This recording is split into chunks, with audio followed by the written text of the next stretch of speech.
Hi guys, we're live.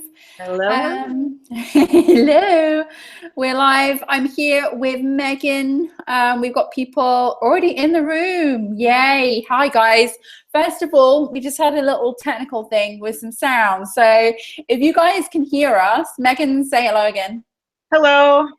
Hi, everyone. If you guys can hear us, please leave a message in the comments, and just so we know that we're not talking to ourselves, because that would be a bit boring for you, I think. Hi guys, I know you are there, so please, if you are there and you can hear us, leave a message in the chat box. I'm just going to, yeah, you can hear us. Okay, great. Okay, hi guys, hi Maggie, Grace, Susan Ann, Noelia, hope I said that right, Stephanie, Nabantu, hi Nabantu. Okay, great, that's awesome. Yoluanda, okay, tell us, because we're all together, where you are calling from. Where are you in the world right now? Because it'd be really cool to see where everybody is. Chicago. Woo woo, Chicago. You're near there, aren't you, Megan? Yeah, I'm about 2 hours north of downtown Chicago in Milwaukee. Okay, so in America, that's near. That's near. That's in Spain, London, England, Netherlands, Detroit, Brussels. Oh my God, this is so awesome. Uruguay. Woohoo. Wilmington. Wow. This is so awesome, guys. It's so lovely to have you on this call. British Columbia. I'm sure you are here from all different time zones. Joy from the south coast of England. I was just in the south coast of England for Christmas and New Year. I was in Cornwall. It was lovely seeing my family then. Awesome. Loads of Brits. Yay, go Brits. Okay, awesome. So today you are here because you've signed up for this webinar where we're going to do basically a Q&A session with the lovely Megan here on her video that she gave us, which was really great. I mean, you really succinctly were able to convey what you needed to in that video. There was no fluff, and I actually learned something from it. A lot of people think, you know, because we're on these calls and I'm, you know, talking to other people, experts and things, we all know the same things. But I always learn stuff from other VAs, and I definitely learned something from you. For those of you who don't know, Megan is a VA in her own right. She's got a business called Rescue Me, which has been going for about 6 years now, I think. You can correct me if that's wrong. Yep, that's right. Okay. And I first met Megan. You may notice her or recognize her from the one sourcing training if you took. Basically, I met Megan because she started to take one of my programs, and then I was really impressed with her. So now I hire Megan as a subcontractor in my team. She's phenomenal, by the way. She's like my right-hand girl, aren't you, Megan? Yes. Everything I'm like on Skype 24 hours a day with Megan. Yeah, so she's like my right-hand gal. So she has a lot to offer, and basically I wanted to get her on to talk about email because it's what she specializes in. And to be honest with you, because I deal more in like larger organizations where we have, you know, customer support desks and things like that, for me, email is not something that, you know, I think particularly these days is not something that I'm really into. So I'm coming at this more from a kind of client perspective. And when you said that you wanted to do this, I was thinking to myself, it's actually a really good call, because I don't know whether anyone else suffers from this, but in January, my email inbox looks like hell. I mean, it is chalk, because, you know, Christmas and New Year is like the one time of the year where I say, right, I'm going to try and take a complete break. I never can take a complete break, but it's the one time a year that I catch up with my family, because I live abroad all the time. So one time with my family, and I basically go on skeleton kind of like tasks and things like that. I do my absolute necessities and what I have to do. But if anything, I think, oh, that can wait till the new year, then I put it aside. And then basically my inbox looks like a complete nightmare. by January, you know, it's only a couple of weeks, but God, it's really a nightmare. So I've got some questions for you about this from a client perspective, which I think would be interesting for people. And guys, if you have any questions for Megan about working with clients, handling client email, anything like that, please leave in the chat box while we're going through this. And, you know, we will answer them on the call here. We're here for you guys right now. So, Megan, to start with, first of all, I want to apologize for the very poor lighting. I'm in Egypt right now, so this isn't my normal location. So I'm looking a little bit dark, but hopefully you can all see me.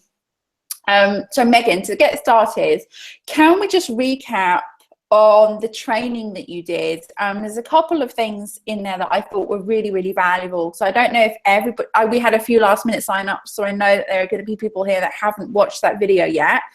So I just really like to recap. So basically in there, you were talking about, you know, the benefits of, you know, clients and being able to manage their inbox for them. We talked about problems that can happen with that. For me, as a potential client, one of the things that you addressed the how in the video, like how do you do the email inbox management? And you also addressed with a really good succinct kind of tip how you kind of like, if clients have questions about it or they're concerned about it, you know, how you address those. But my big how from all of this was, if you're managing a client's email, how, like, let's say for example I'm your client, I am your client. Say for example I'm your client, and I said to you, like, how will you know what emails I need to see, what emails are, you know, that need to be deleted or moved? What if I miss something important? I mean, how do you deal with that? Well, I mean, I think that's easier as you go along with a client, because you know, kind of what they need to see on a daily or weekly basis. So that kind of gets easier. But in the beginning, it's really helpful to maybe get a list of emails or people that they say, okay, like this is, you know, these 3 people are my clients. I need to make sure that I don't miss, you know, emails from this or from a project management space. And you can set up filters. You can set up filters to either mark those as important if you're using Gmail. So you can just go to, you know, click on that it's important. You don't necessarily have to file it with labels, but you can go to important emails and then leave them there. But in terms of trying to decide what's important, what's not, I mean, with for sure the ones that they say, like, you know, I have to see these people's emails, you can set up the filter for that. Additionally, if you're not sure, when in doubt, you can always manually mark that one, you know, 1 or 2 emails. And then if it becomes a pattern, then set up another filter for that. Okay, so basically what you're saying is to start with initially, just converse with the client and ask them, you know, is there any emails specifically that you want me to keep, that you want me to get rid of, that type of thing. Yep. And then from there, if like you would go start working through the emails that way, and then from there, if you had any that had a question mark or you weren't sure, you would kind of start filtering those back to the client, so you could do that bit back and forth, and then eventually they'll start filtering out. Right. Mm-hmm. Exactly. Yeah, and it works that way out. AA tasks, I mean, you know, like when you're first starting with a client and, you know, all the tasks that they've maybe been doing themselves, and then you kind of take over, a lot of it is that little bit of back and forth to start with. Right. And sometimes that'll change over time. The longer you work with a client, the more they trust you. There might be a task that you take over, and original, you know, when you first start working together, they kind of want to monitor things so that, you know, they're comfortable and they trust you, and they make sure that, you know, the tasks are being done the way that they want to be done. But after a while, they might say, okay, I don't need to see that. And they, instead of getting the email notifications, they'll just pop in and occasionally check on that task. Okay. So that's pretty cool. And then there was another thing that I was thinking to myself, like, for example, if,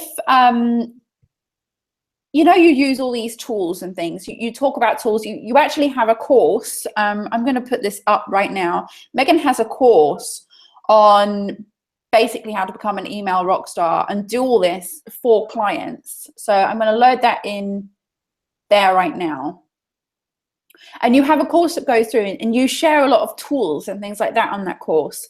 When you're working with a client, I mean, are they going to need to know how to use those tools as well? Or are they going to be like involved in it? And could they kind of break things and stuff like that? I mean, that's another.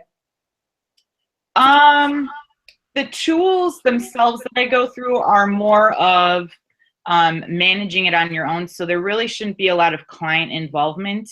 Module 2 goes over how to set up filters and labels and all that kind of stuff to be really effective.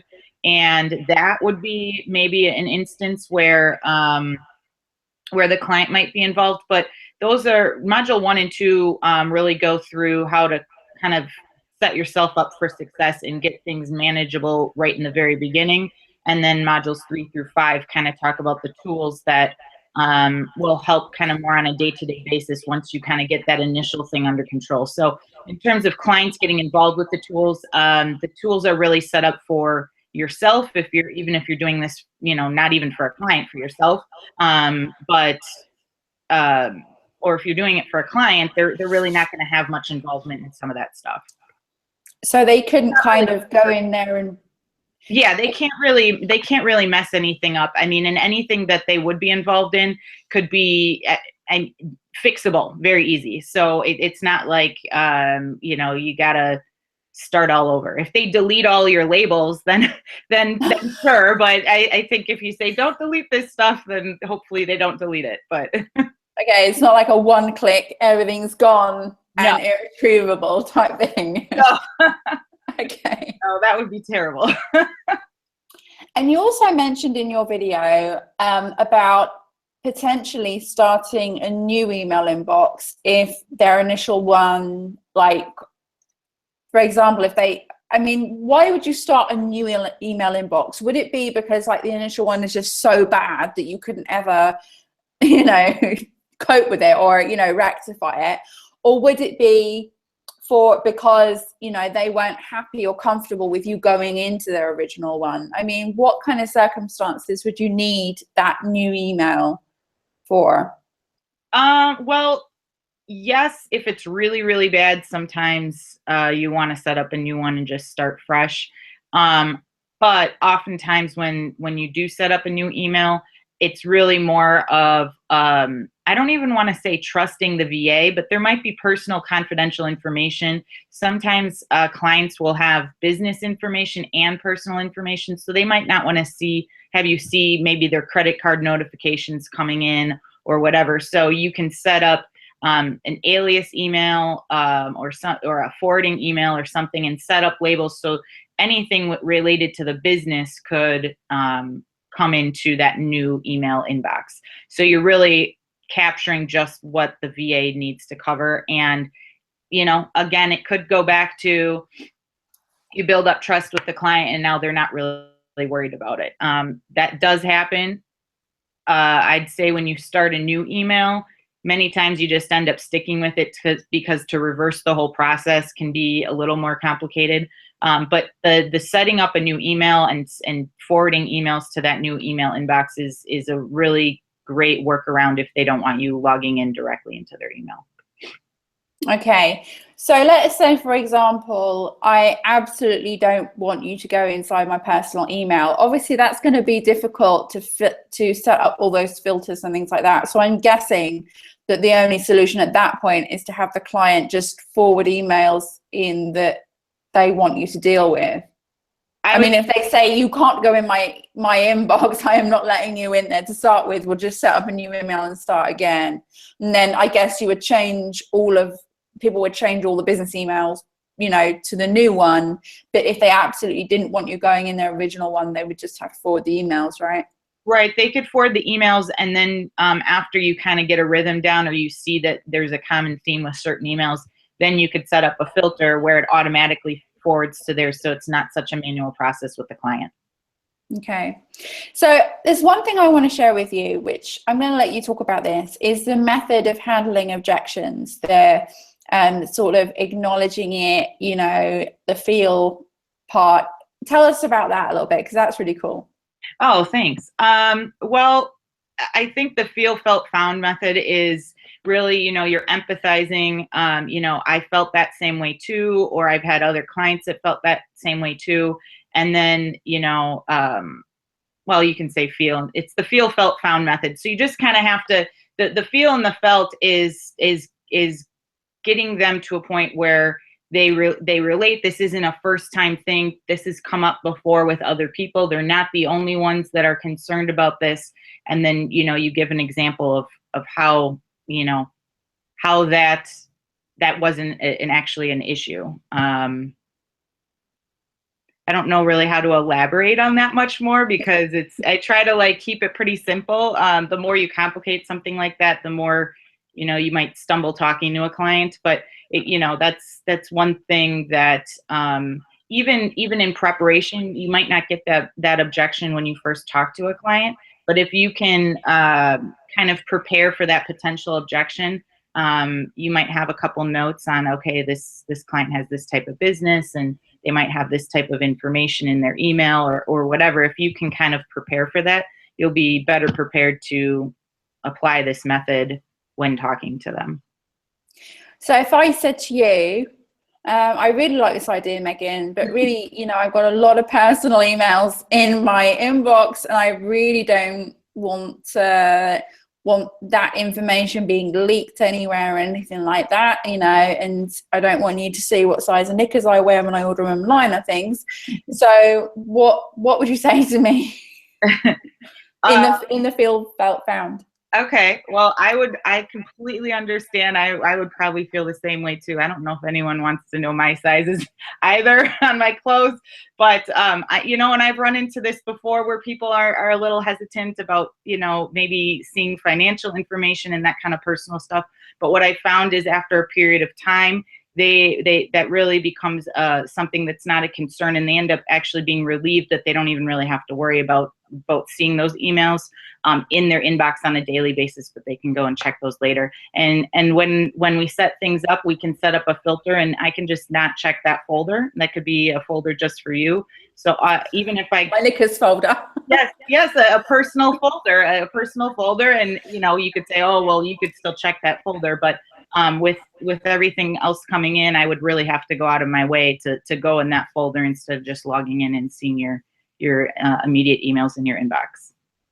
Yeah, good answer. I like that. And like I said, that could be used for anything, anything that you have an issue with a client. If they're like, oh, I don't want you to do that, just use that. Right. It's really awesome. And so if you haven't watched the video, I mean, it will make more sense if you go back and watch that training course video.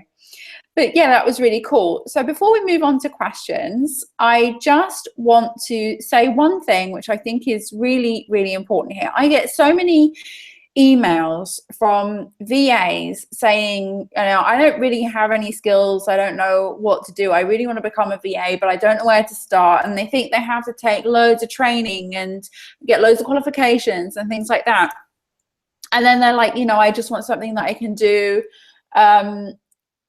for clients that, I can step into. And a lot of people think that learning the skills required to service a client would take a long time. And I say this to people time and time again, if you can just master one skill, if you can do one really, really well, you have the foundation there of a VA business. And I have to say that this skill of being able to go in and manage emails and manage email inboxes is probably just a perfect example of a skill that you could take a training course with and basically learn that skill and then offer as a service. And your course basically, I feel, offers that solution. So if anybody is here and they're getting started and they're not sure if there is anything that they could start a VA business with, then check out Megan's course. The link is in the side box right now, because I mean, I'll let you speak in a second about this, but I think someone could literally take that course and start their VA business today with it, like figure it out.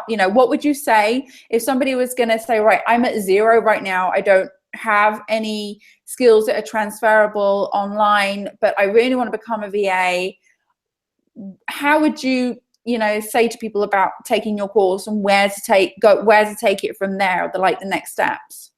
Okay, well, first of all, I think if you're even considering a VA, you probably have an email. So as long as you're familiar with using email and you've probably used an email before, and if you've been on this webinar or you're on this webinar right now, then I'm guessing you probably, you know, have an email, because that's where all the notifications and everything come from. Anyway, if you have that, this course just really expands on how to leverage your inbox and your email. So if you, I mean, you can even if you're not confident in your skill, this is a great thing that you can do as a trial run for yourself. This course will take you start to finish, how clearing it out, but then managing it for the client where it makes things easier. So like you said, Michelle, this could be something, if you're not sure as a newcomer, if you have an email, then this is definitely something you can offer right off the bat. And you can even do this for, you know, maybe even a friend. It doesn't even necessarily have to be a business owner. I know somebody that they took the course and they had a friend that was just like, oh my gosh, I can't handle this. It was a Christmas gift for them, for her friend.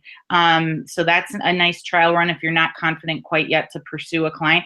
But I think everybody has some kind of potential client or friend, even a friend that might want to say, okay, I don't have the time for this. I'll pay you, you know, a nominal fee, and you get practice with that. So it doesn't have to be this extensive, you know, grandiose business or company. You can really get started right away. Does that answer your question? Yeah, definitely. Because a lot of times, you know, people can master one skill and they say, right, well, you know, one of the skills that you could set out a business with is transcription, but then you have to, you know, like, I don't know how to type. Like, I don't know. I've never formally learned how to type. So, you know, for me to start a transcription business, I would have to formally learn how to type to start with. And then I would have to learn how to basically do the transcription and things like that. And that's quite, you know, that's a period of a learning curve right there, particularly learning how to type. I tried it, it didn't work. And now I just do my own thing. But, you know, with something like email management, you can do it really, I think you could learn that skill really quickly, and then you can expand on your knowledge in different directions and learn more of these tools and things like that. One more question before we go into the Q&As, because I've got my questions and I go first, is in terms of like managing a client's inbox, one of the things I get, I mean, obviously Google is, I think Google is preferable. Gmail has lots of features, integrates with lots of things. But what about when people are using and things like that, and they're offline and they say, well, you know, well, I've got all my emails on my computer and things like that? How do you generally handle that? Do you try and introduce tools to them? What kind of tools you introduce? Do you say to them to start Google Apps and things like that? What would you, like Gmail, what would you do there? I almost always guide people or direct people to Gmail or Google Apps.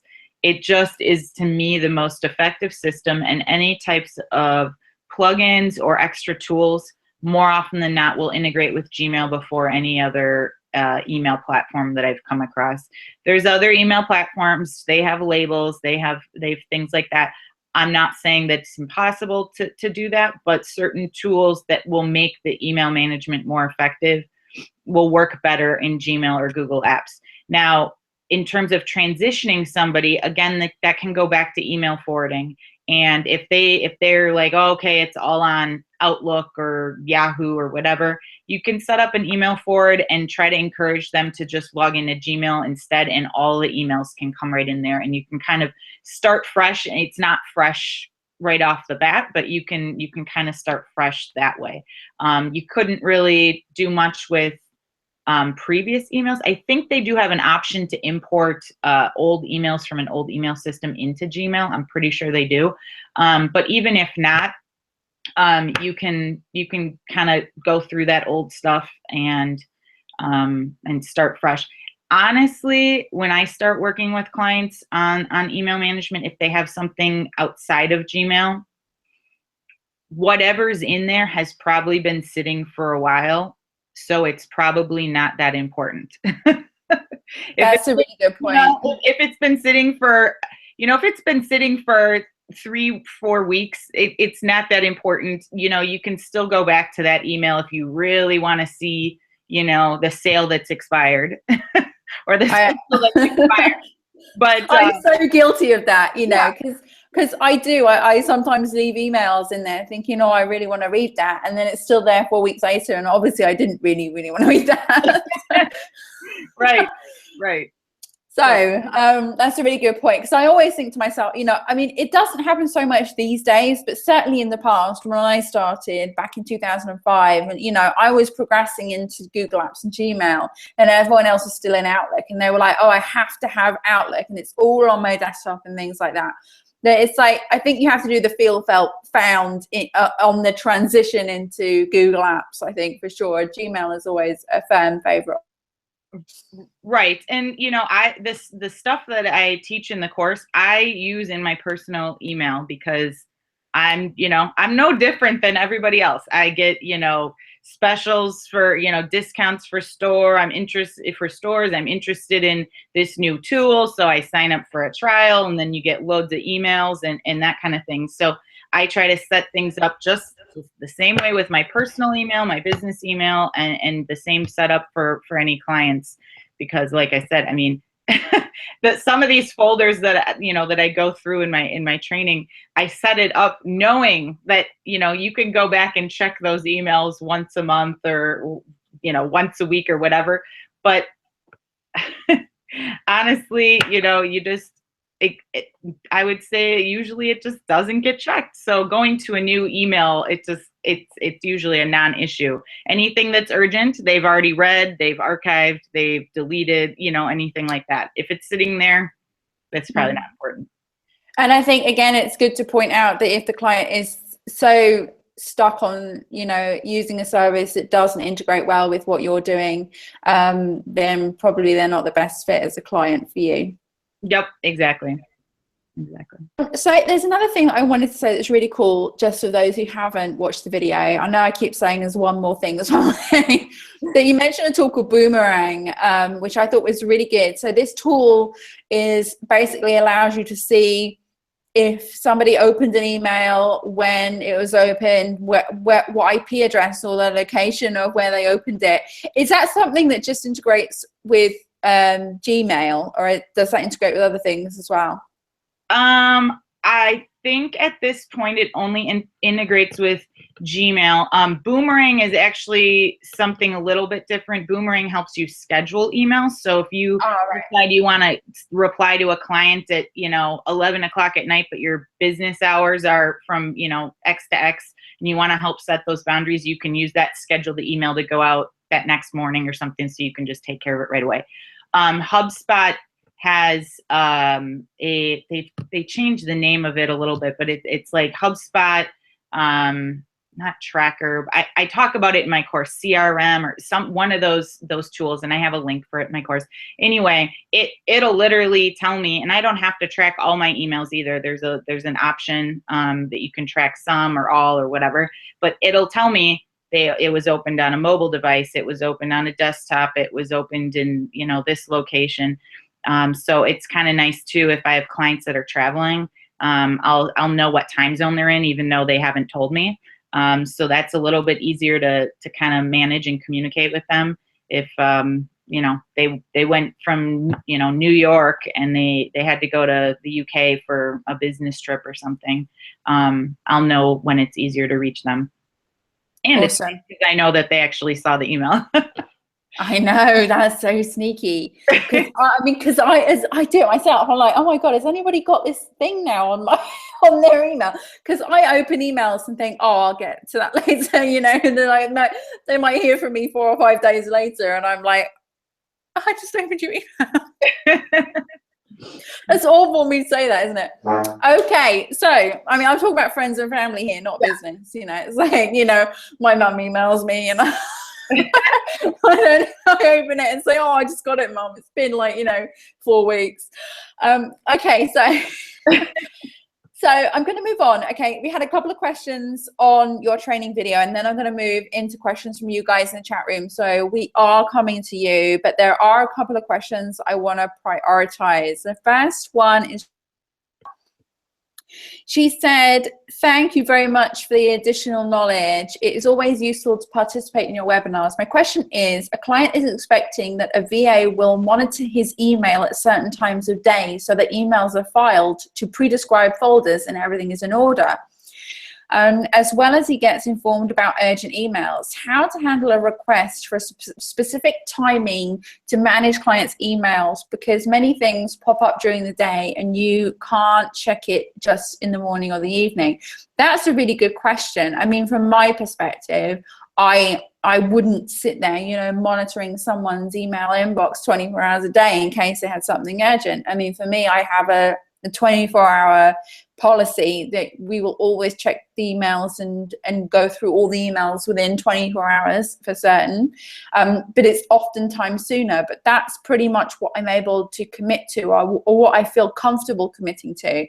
And I think when you're getting, I mean, you'll probably go into this as well, I think when you get into a stage where you're like, you know, I'm going to check it every hour between 9 and 5. If you want to go out, you know, what if your little kiddie had to be picked up from school early or something like that? You know, you can't commit to that type of thing.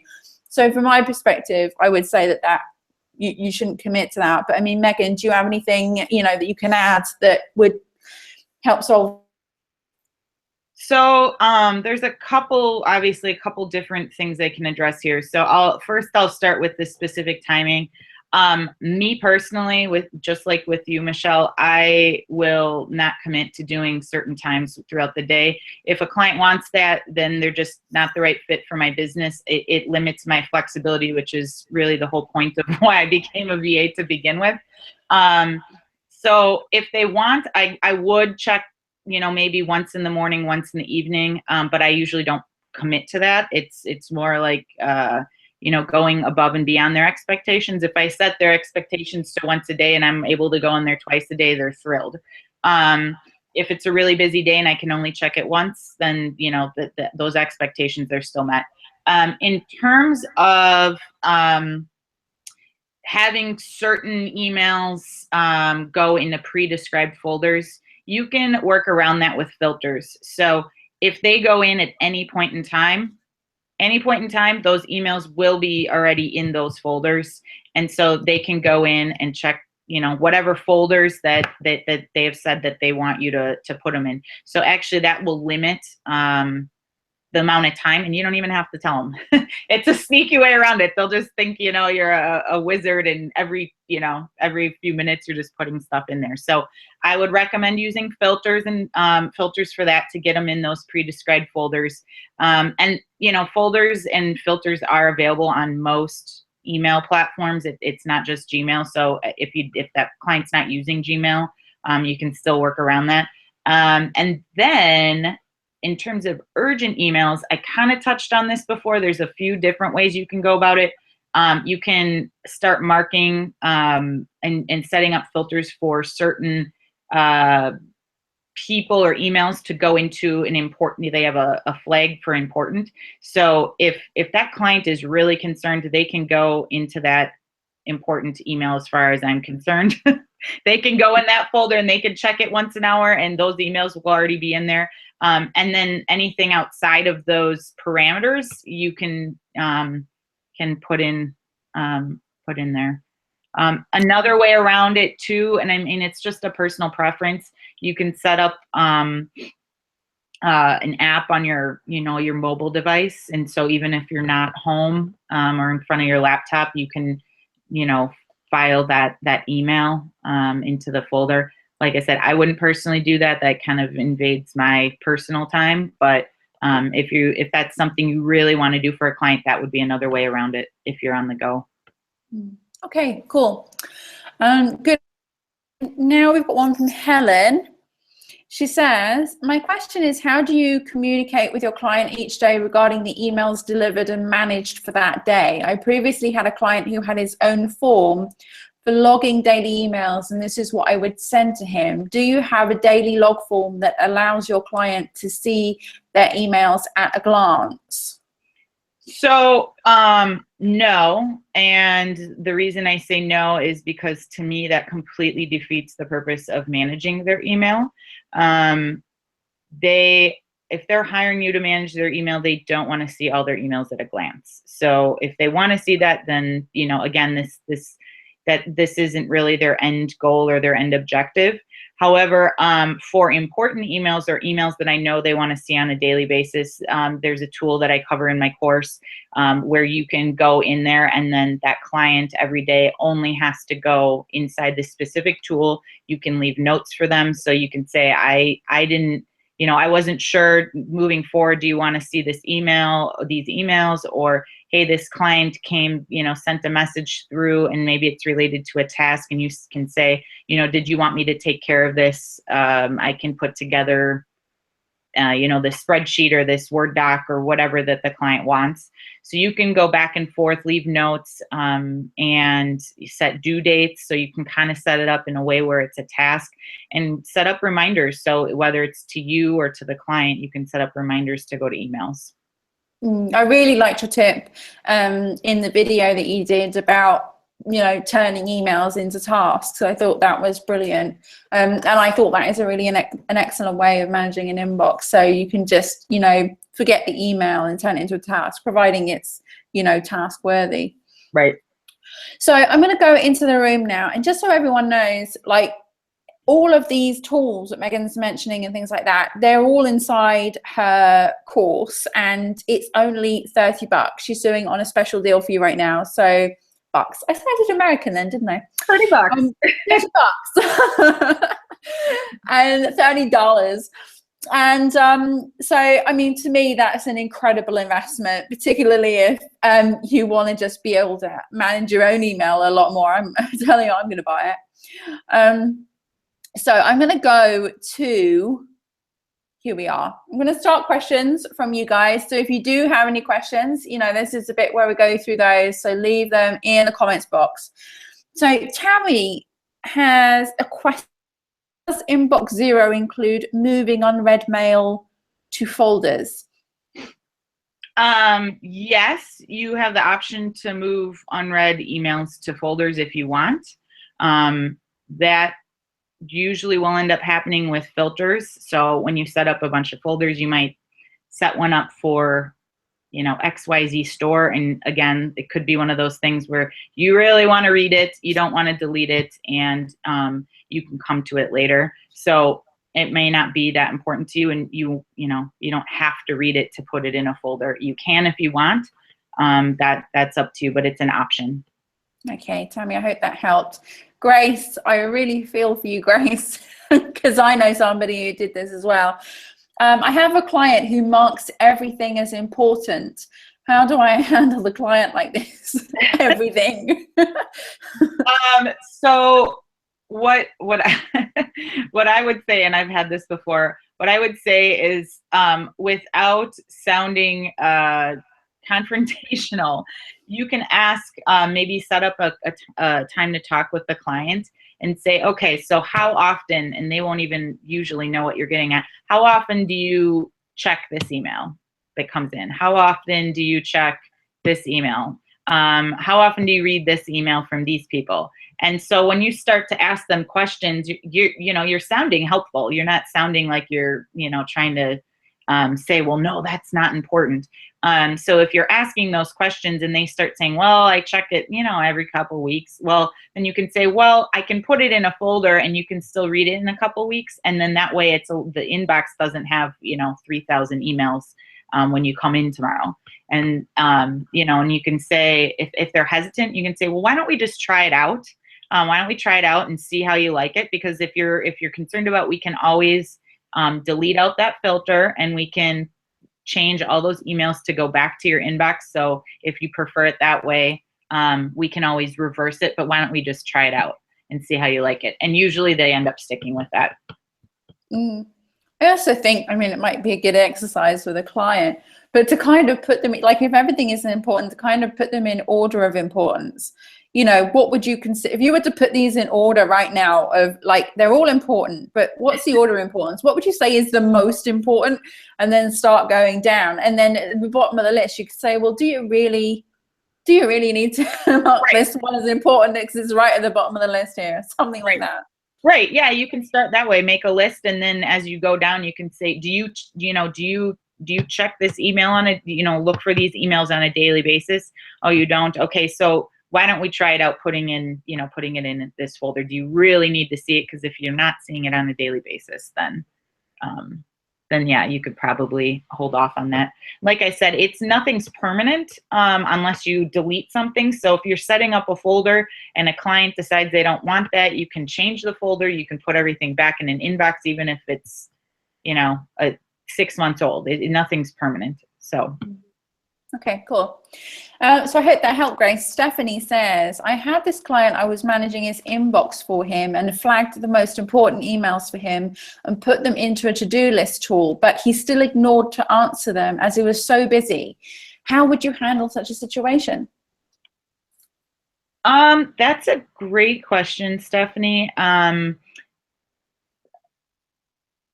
Well, okay, so a couple things. He would flag them as important. That's helpful. That's helpful, especially so if you're going through emails, you'll know what's important. But if he puts them in a to-do list tool, when you ask questions, I would say when you ask questions, do you have it somewhere outside of the actual email inbox in a different tool? If that's the case, I'd recommend trying out a different tool where you can actually leave notes inside the inbox, so they don't have to go outside of the email if they're super, super busy. They may just say, okay, I don't have time to go into that. But if they're checking their email every day, they're more likely, that client's probably more likely to answer you in a note there. That would be my suggestion. Because that's kind of like what we were saying about turning emails into tasks, but it sounds like he's not doing the tasks. Right. You can turn them into tasks inside your email. It doesn't even have to be in a project management space, which is also really great if you're starting out as a VA and you don't want to invest the money into a project management space, or you don't feel quite comfortable with it and you just want to keep everything in one place. That's a really good workaround as well, because all that client has to do is log into their email. I don't think we've got anything else really on that one. I mean, they've got to be self-motivated. And just start sending him text messages saying, do this, answer those things on the to-do list. Dee Mendez, I presume this is Deborah. She says, hi Megan, what happens if I have multiple Gmail accounts, one for each client? Do you know how that would work? I presume what she's saying here is, how would you manage all those multiple Gmail accounts for different clients? It depends on the setup.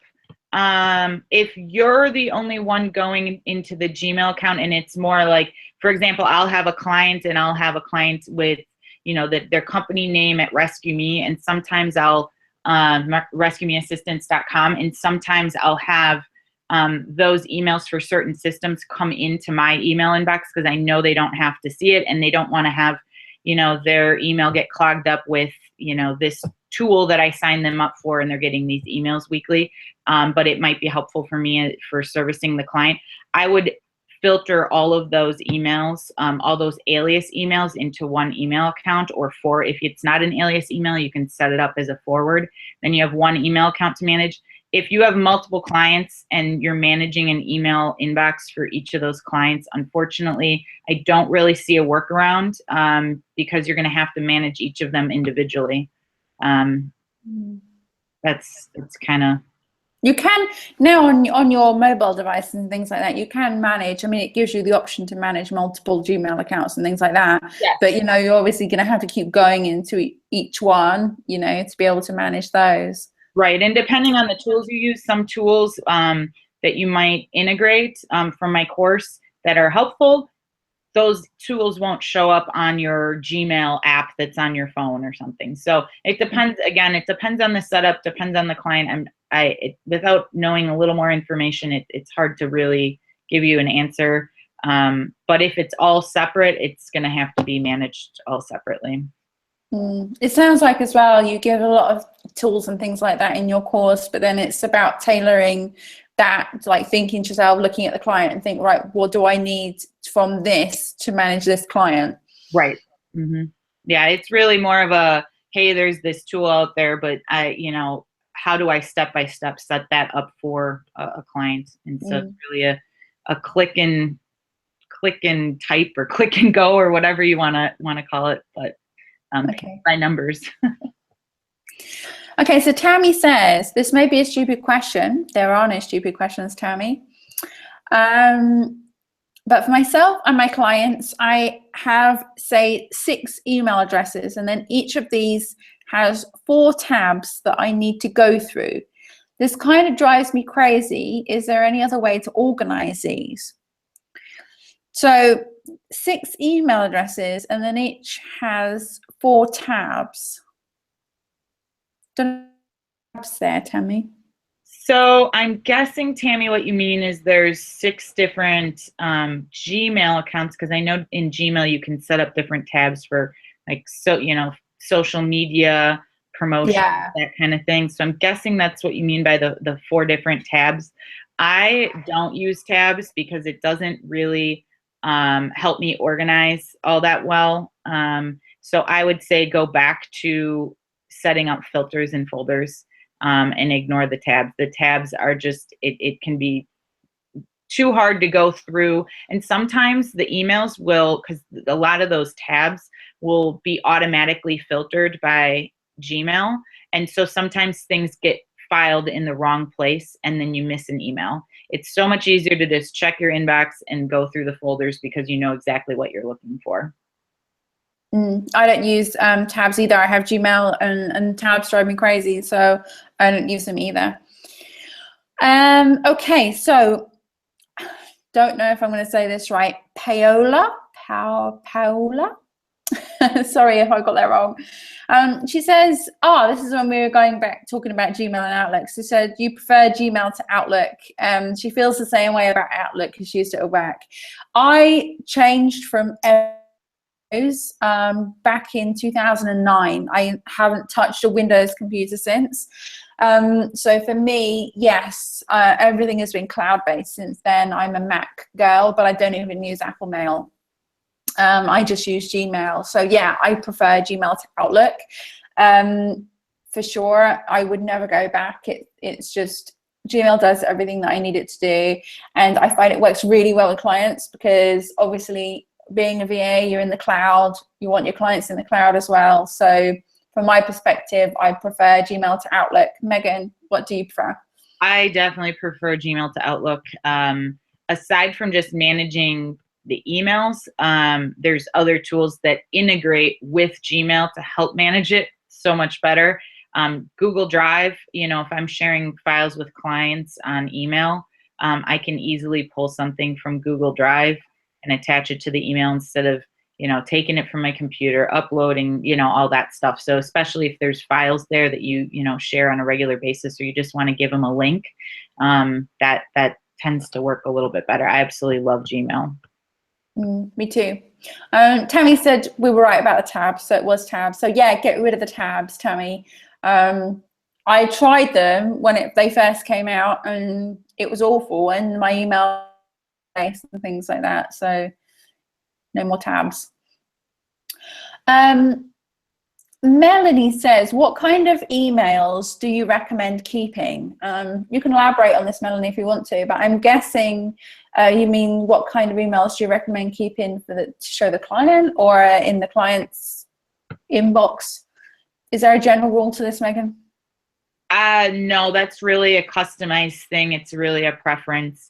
I think naturally, if whether it's you or your client, naturally you want to keep anything related to your client. So if your client's emailing you, or the client, your client is getting emails from their clients, anything client related, I always keep in my inbox. I also usually let anything financial come into my inbox so I don't accidentally miss an invoice or something that I need to pay. So I would say those are kind of 2 pretty big staples.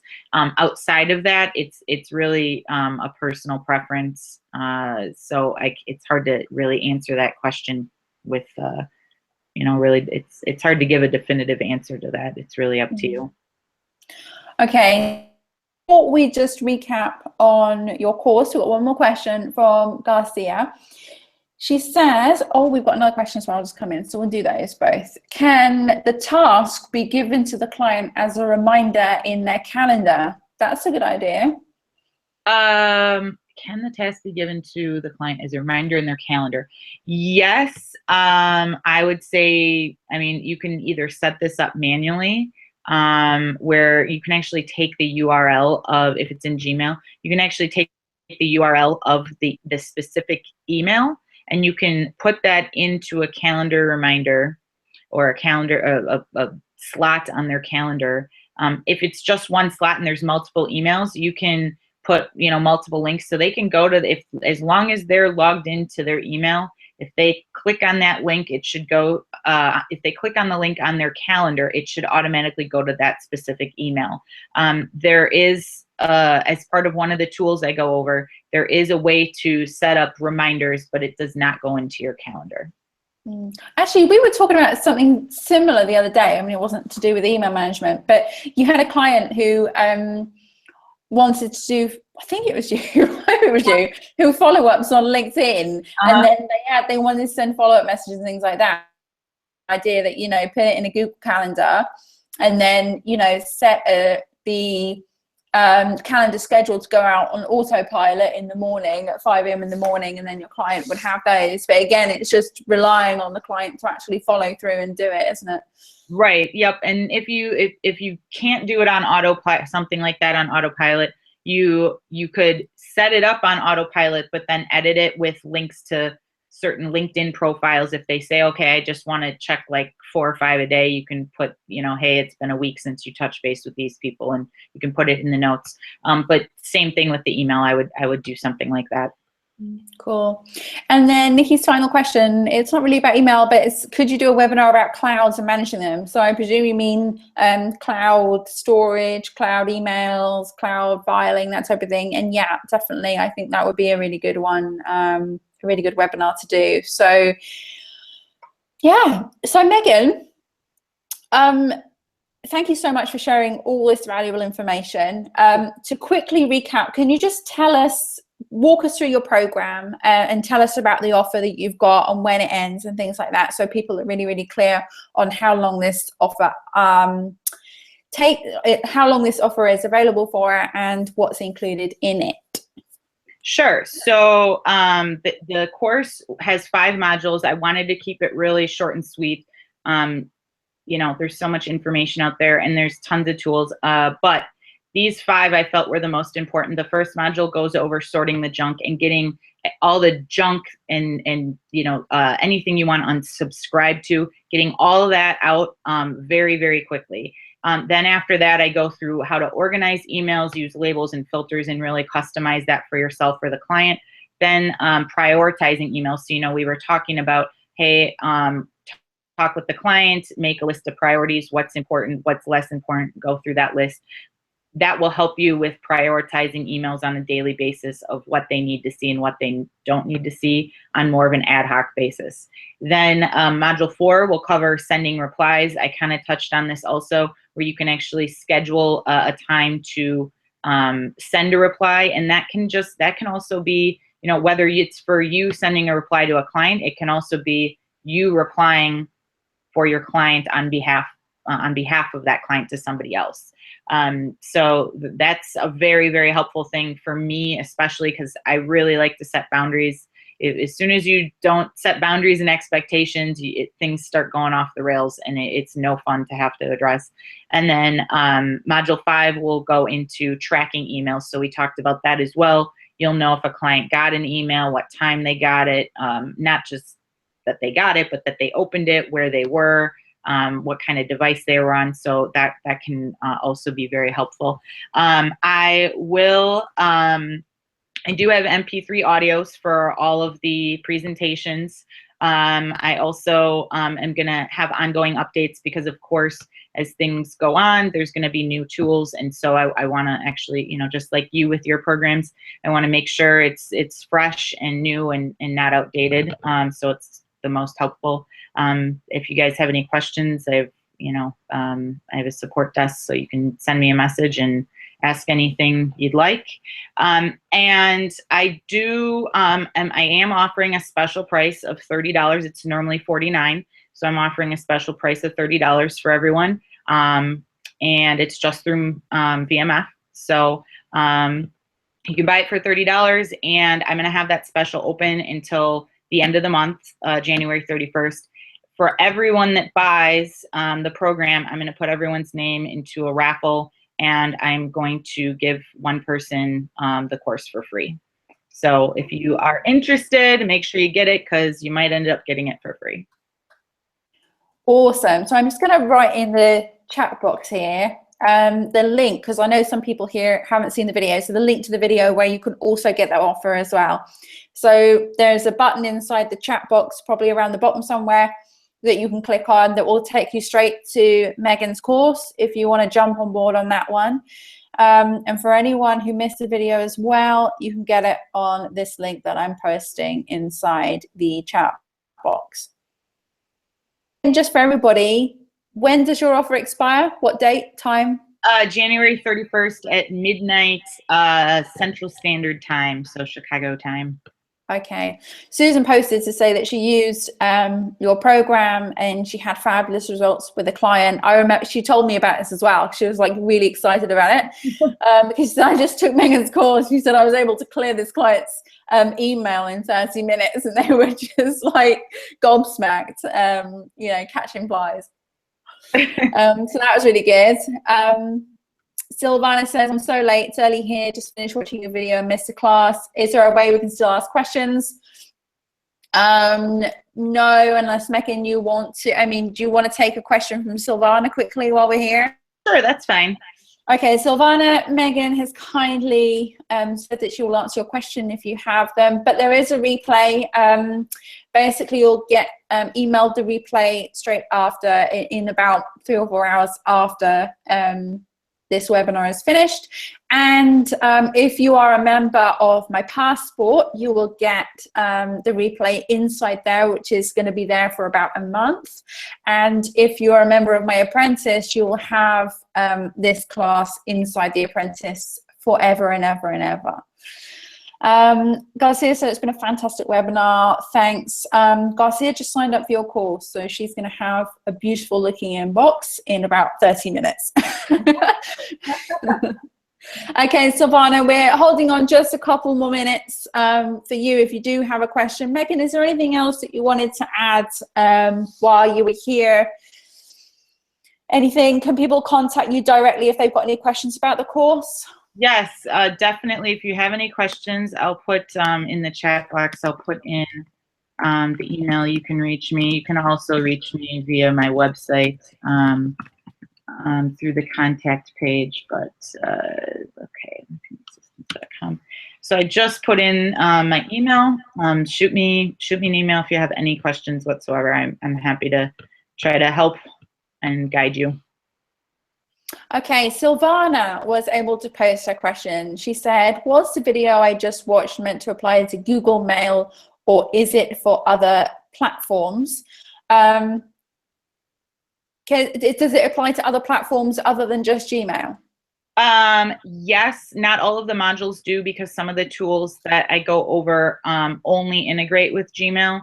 So earlier on, and I know you came in late, but I talked about guiding clients and ways to guide clients towards using Gmail, even if they use Outlook or a different platform, and how you can kind of guide them that way and set them up on a Gmail account. So even if they are using something else and they insist on using that, there is a lot of helpful information in the course, but it does center more around, half the course centers more around tools that only integrate with Gmail. Brilliant. Lisa said she's going to be signing up, which is awesome. So she's going to have another clear inbox in 30 minutes. And I know, it's amazing. I really need to do that on mine. Dee just has one more question. How long does it roughly take to complete that email course that you've got? I would say if you go through it back to back, I mean, I don't know if how many notes you'd take, but if you're just in terms of watching the videos, they're between 30 and 45 minutes, I'd say, each. So I would say in terms of accounting for writing notes, maybe 5 hours altogether, just to give you some buffer time. In terms of applying the actual tools, that really is going to vary depending on how big your inbox is, what you have in there, and how big of a mess it is.